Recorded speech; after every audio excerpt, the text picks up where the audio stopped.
देख रहे हैं न्यूज़ एबीपी, सबसे पहले सबसे तेज।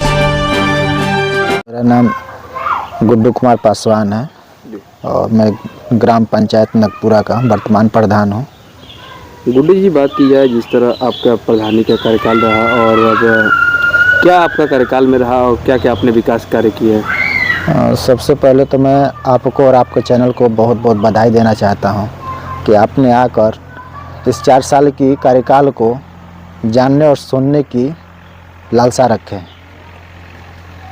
मैं बताना चाहता हूँ कि मैंने अपने 4 साल बीते दिन शांतिपूर्वक लोगों के बीच में बैठकर उठकर उनसे समझ बूझकर अपने कार्य को संपूर्ण रूप से किया। जहाँ मुझे जिस तरह की उचित लगा उस तरह से काम किया। अब तक का सबसे बड़ा कार्य आपका क्या है? मैंने ग्राम पंचायत नगपुरा बाज़ार में, हमारा बाज़ार नगपुरा ग्राम सभा का बाज़ार एक चौक मार्ग है जो वहाँ पे 10 गांव के लोग आते जाते हैं। मेरी बाज़ार में इतनी गंदगी थी कि लोग बैठना भी मुश्किल था। मैंने उस गंदगी को साफ़ किया, बाज़ार को स्वच्छ बनाया और मैंने बाज़ार को बहुत सुंदरीकरण काम किया। बच्चों का खेल मैदान बनाया जिसमें जिम उम लगवाया, टाइल्स लगवाया और जिग जैक डमरू लगवा कर शेड डाला, लाइटें लगवाई। नई शिक्षा नीति नई एजुकेशन पॉलिसी 2020 के अंतर्गत जिस तरह आप लोग को कार्य दिया गया था उसके अंतर्गत आपने क्या किया? जी, मैंने यहाँ पे ग्राम सभा में सरकार के द्वारा और माननीय प्रधानमंत्री जी के द्वारा हम लोग को WSL गांव अलर्ट हुआ जी। मैं प्रधानमंत्री जी का शुक्रगुजार हूँ और उन्हें हमारे पास शब्द नहीं है कि मैं उनको किन शब्दों में बधाई दूँ जी। और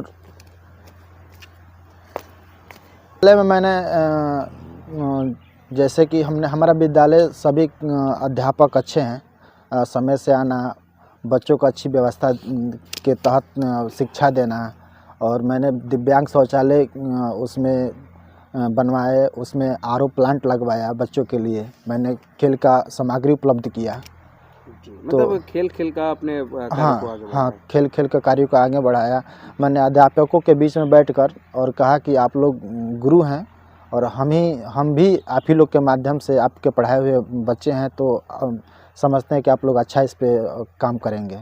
जी सर, लेकिन जिस तरह बात की जाए आपके गांव की आबादी भी काफ़ी ठीक ठाक है और एक प्लास्टिक बैंक का जो आयोजन है उसमें क्या रहा? अब तक कितने प्लास्टिक? जी, मेरा गांव SLW में चयनित हुआ था जिसमें सरकार की तरफ से मुझे इस गांव को विकास करने के लिए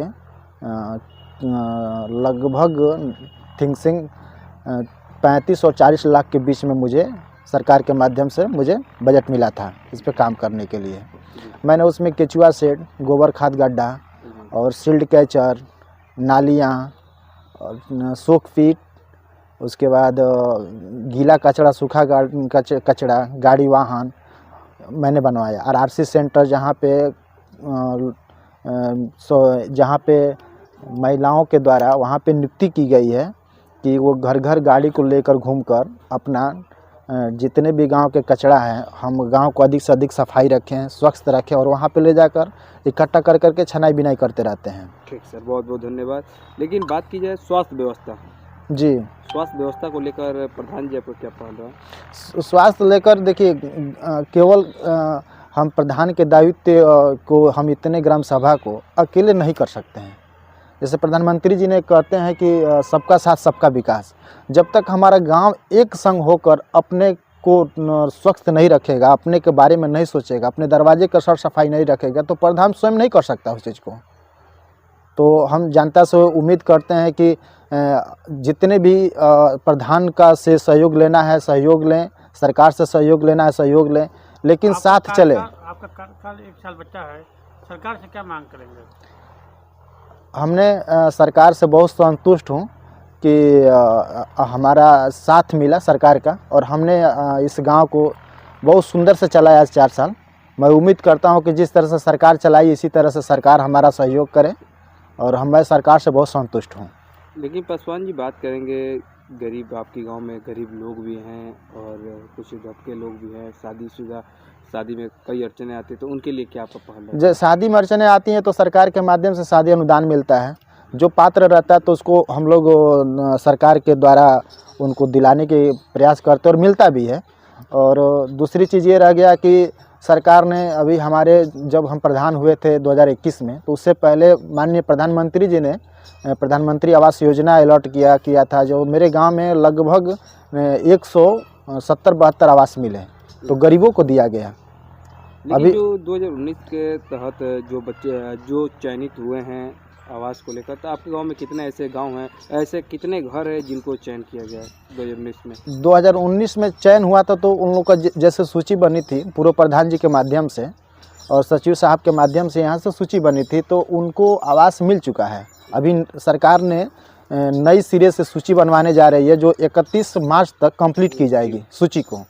तो इस पर और डीएम साहब सीडीओ साहब ने इस पर मीटिंग चल रही है, कार्य चल रहा है, देखिए कब ये सूची को पूरा की जाती है।